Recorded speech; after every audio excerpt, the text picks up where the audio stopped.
Hey everyone, it's Hayes, and it's Miraculous Monday, so it's time for another screaming session. Hello! And this week we will be doing an emergency screaming session on multiplication. Please don't mind my voice, I am currently recovering from what has seemed like the cold, literally from hell. I'm not exaggerating. It's been awful, but I am slowly recovering. I'll be fine. So, let's just get into it, besties. Ladybug and Cat Noir are, surprisingly, using their brains for once and jump right into talking about Felix. And Ladybug is like, he was posing as Adrien Agreste. Do you know him? And Cat Noir is like, yeah, a little, just a tiny bit. You know, I'm aware of his presence. His face is plastered all over Paris. Actually, you know what? It's me. What a narcissist, just like me. You know what, speaking of that, I have this idea for a video, I had it the other day, where I give all the Miraculous characters new outfits, but because I trust my own fashion sense this much, I would only dress them in the clothes that I currently own. It's the most narcissistic thing I've ever thought of, and I think it's beautiful. Suhan then finally shows up. Anyone would think he hates his job. And Ladybug is like, oh my god, I'm so sorry. But Cat Noir is like, nah, do not mess with her. Look at his face. He is down to fight anyone who hurts his lady in this moment.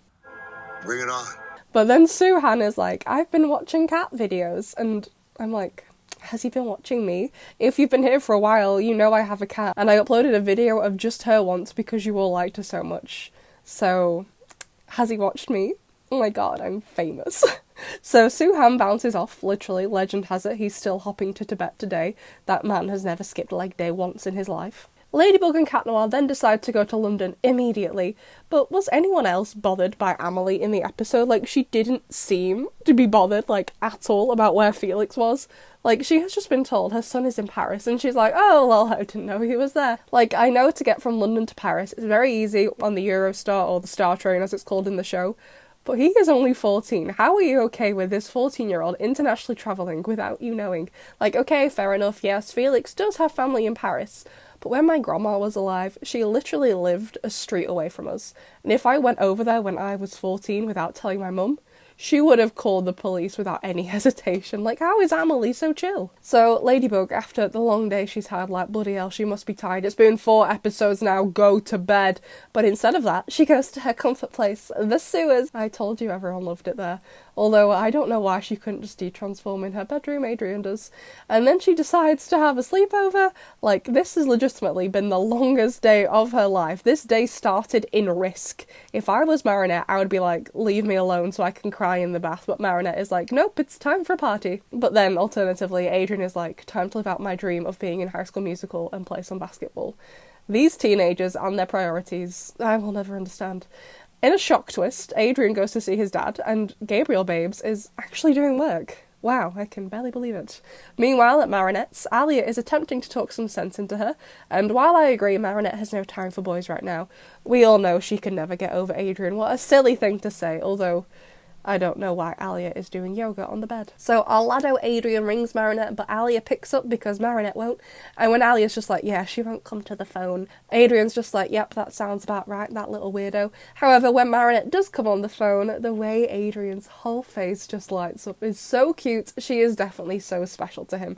I bet Plag has been absolutely sick of Adrien this whole time, claiming she's just a friend. Imagine how tired we are of it. But then, oh my god, Natalie returns to the house and my Gabe Nath heart is breaking. Like, Gabriel just looks off to the side when he sees her, like, dude, this woman has helped you run your business, helped akumatize people, sacrificed her own health for you, and helped raise your son, and you can't even go and talk to her, or look at her. She deserves so much better. Like, she is wonderful. This scene where she goes to see Adrien, this smile she has, oh my god, save this woman, I love her. And speaking of, another thing I love, Miss Boustier's baby bump. I tell you, I nearly screamed when I saw it. Oh my god, never have I ever been this delighted to see a pregnant person before. I am absolutely thrilled. So then we got the montage with the jankiest music ever. I can't work out if I like it or not. But we did get some super cute Lady Noir. I always want, I know it won't happen, but I want an episode of them on patrol together. Nothing happens, like no Akuma attacks, like no plot to it. I want an empty, plotless episode where they just hang out together and have fun. I know we won't get it, but I'd love to see something like that in the show. The montage also has the near kissing with Adrien going in to kiss Marinette, and I'm like, okay, yeah, it is sweet. I enjoyed it. But if Marinette has said no once, don't you think she doesn't want it at all? So maybe you should stop and not try twice more, you know what I mean? I don't know.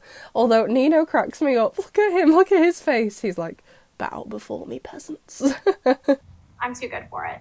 So Ikari Gozen turns up and Marinette and Alia run away, and Adrien goes the other way, stuttering as he does because he's a new Marinette, and then Nino just stays there. He is ready for death. He does not move a single muscle. He is ready for Kagami's mum to stand on him. Meanwhile, Adrien, the absolute legend, goes into a train tunnel to transform. Like, what the fluff? Just go down an alleyway, you utter psychopath. But he's like, nah, I'm gonna risk my life. Don't care if the metro's running.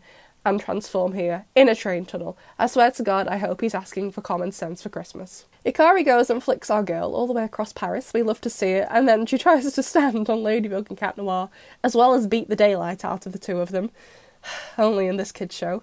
They defeat her anyway, because of course she does, but she has no clue where the Mouse Miraculous is. Wow, the least helpful woman in Paris, or to Gabriel, the most helpful.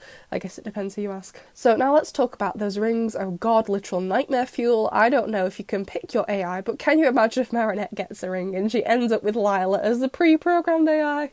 It'll be hilarious. One thing I do absolutely love about it, though, is that Lila is like, oi mate, I need a shoe shop. And Adrien is like, I need somewhere to be safe for an Akuma attack. And they end up at the same location. So the Akuma shelter is also a shoe shop. Sign me up. I love going shopping for shoes while a city gets torn apart and being protected by the man who is causing all of this chaos in the first place. What a self-aware king. But where are the shoes? I can't see any. How dare you, Gabriel babes. This is false advertising. But then this advert, it says designed by Gabriel Agreste. Like, designed what? There's nothing to this ring. It's just a silver band. Calm down, Gabriel babes. Don't let it go to your head. And speaking of bland things, let's talk about the all-white outfit. I don't see the point of making a separate video on it since it's pretty bland. The imagination that went into it. Wow, show-stopping. Although, I do have to say, it is quite menacing, and all I can think of is President Snow and Peter from the Hunger Games, which is quite fitting for my channel. So let's take a look at the fan art this week. The first piece we have is from Make Locker of Sabine using the Ladybug Miraculous. Oh my god, yes, Sabine, very much like Alia in my eyes. Sabine and Alia, in my opinion, can rock any outfit. Doesn't matter what it is. They can pull it off, and Sabine is killing this look. Absolutely love it. Then from Celeste we have like less of a fan art, more of a craft, but they have made pretty much most of the Miraculouses. They look absolutely amazing. Then we have a piece from Becca, which is Alia wearing like a Rena Rouge inspired dress. So I don't think it's meant to be like a hero outfit, it's just meant to be a dress inspired by the Rena Rouge outfit, and oh my god, I'd totally wear this if orange was my colour. I do not see orange. If this was in the Rena Furtive purpley, bluey, lilac-y colour, sign me up, give me 20, I'd have them.